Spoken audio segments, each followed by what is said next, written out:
All right, strap in, folks, because this week we're diving headfirst into the dumpster fire that is the global economy, thanks in no small part to the man who seems hell-bent on turning the Oval Office into a pawn shop for his bruised ego. That's right, we're talking about Donald Trump and his latest attempt to make America grift again, this time with tariffs.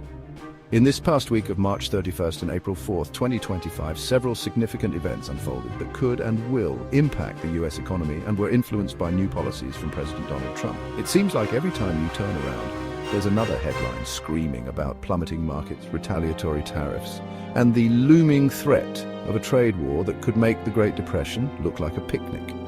So, to help us all make sense of this economic clusterfuck, we're going to unpack the events of the past week, examine the potential fallout, and try to figure out just what the hell is going on. Buckle up, buttercups. It's going to be a bumpy ride. So let's start with the catalyst for this whole economic shitstorm.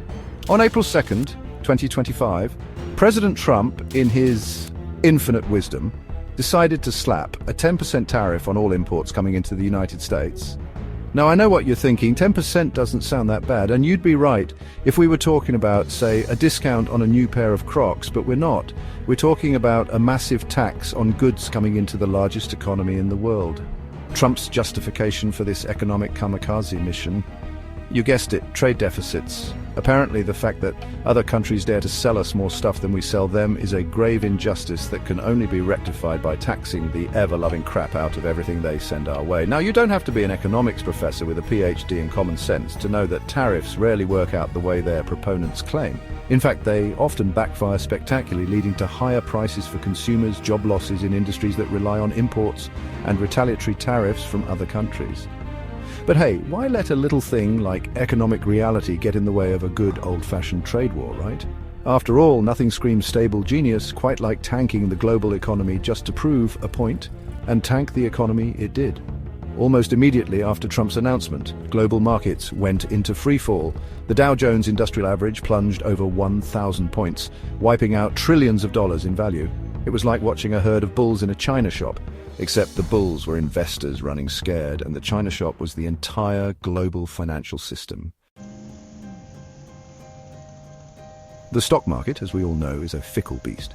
It's driven by fear and greed in equal measure, and nothing spooks investors quite like the threat of a global trade war. So, when Trump decided to play chicken with the global economy, Wall Street responded with the economic equivalent of shitting its pants. The Dow Jones, the S&P 500, the Nasdaq, all of them plummeted faster than a lead balloon filled with bad economic policies. We're talking about trillions of dollars in value wiped out in a matter of days. It was the kind of financial meltdown that makes you want to crawl under your desk and cry into your 401k statement. But here's the thing about the stock market. While it might seem like a playground for the wealthy, its gyrations have real-world consequences for everyone. When the market tanks, it can trigger a domino effect that ripples through the entire economy. Businesses, spooked by the uncertainty, might pull back on investments and hiring. Consumers, worried about their own financial futures, might cut back on spending, and all of this can lead to slower economic growth, or even worse, a recession. Now, you might think that facing a potential global economic meltdown would give a rational person pause. You might think that the leader of the free world might, pick up the phone and try to smooth things over with our trading partners. But if you thought that, then you clearly haven't been paying attention for the past, however long it's been since Trump took office. Because instead of trying to de-escalate the situation, Trump decided to double down, tweeting insults at our allies and threatening even more tariffs if they dared to retaliate. And retaliate they did. China, never one to back down from a trade war, responded by slapping tariffs on billions of dollars worth of American goods, including soybeans, cars and aircraft. The European Union, Canada, Mexico, they all followed suit, targeting products from states that just happened to be home to Trump's most ardent supporters. It was like watching a global game of economic chicken, with each country trying to out-tariff the other. And as the tariffs piled up, so too did the potential for economic damage. Chapter 4, the American consumer about to get tariff-fically screwed. Now, you might be wondering who ultimately pays the price for all of this economic brinkmanship. Well, it's not the corporations, who can often pass on the cost of tariffs to consumers. And it's not the politicians, who seem perfectly content to play economic chicken with our livelihoods. No, the real losers in a trade war are the American consumers. You, me, and that guy down the street who insists on wearing Crocs with socks. That's because tariffs, at their core, are nothing more than a tax on imported goods. And when you tax imported goods, guess what happens? The prices go up. We're not just talking about a few extra cents on a gallon of milk here, folks. We're talking about potentially significant price hikes on everything from cars and electronics to clothing and food. And for families already struggling to make ends meet, those price increases can be devastating. But hey, at least we can all take comfort in knowing that our pain is apparently a small price to pay for Trump's ego. Chapter 5. From globalized world to isolated island, America's trade policy goes rogue. For decades, the United States has been a champion of free trade.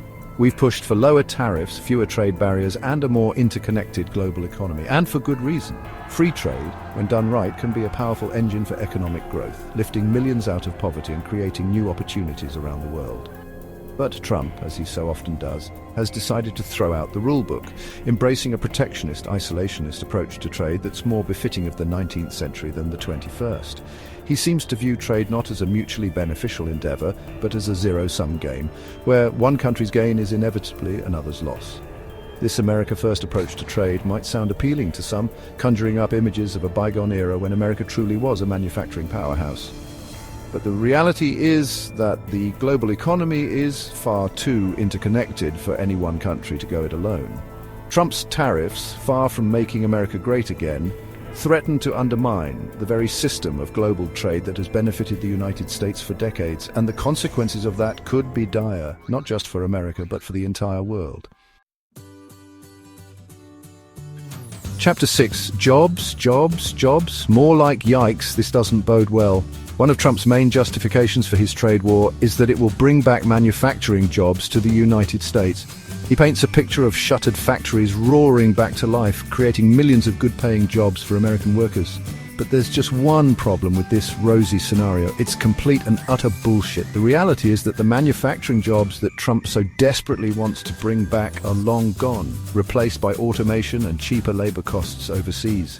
And even if, by some miracle, Trump's tariffs did manage to bring back some manufacturing jobs, it's likely that those gains would be offset by job losses in other sectors of the economy. After all, when you raise the cost of imported goods, it doesn't just hurt consumers, it also hurts businesses that rely on those goods to produce their own product.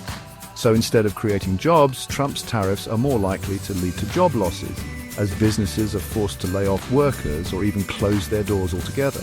And that's not even taking into account the potential impact on the service sector, which could be hit hard if consumer spending declines as a result of higher prices. In short, Trump's trade war is a recipe for economic disaster, and the American worker is likely to be caught in the crossfire. Chapter 7. The Tariff Hangover. It's going to be a rough one.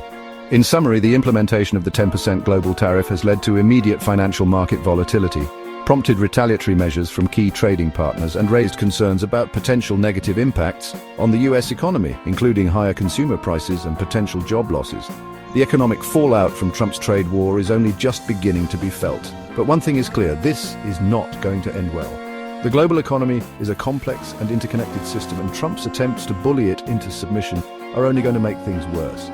So buckle up, buttercups, because it's going to be a bumpy ride. And if you happen to see Donald Trump, you might want to tell him that the global economy is not one of his hotels.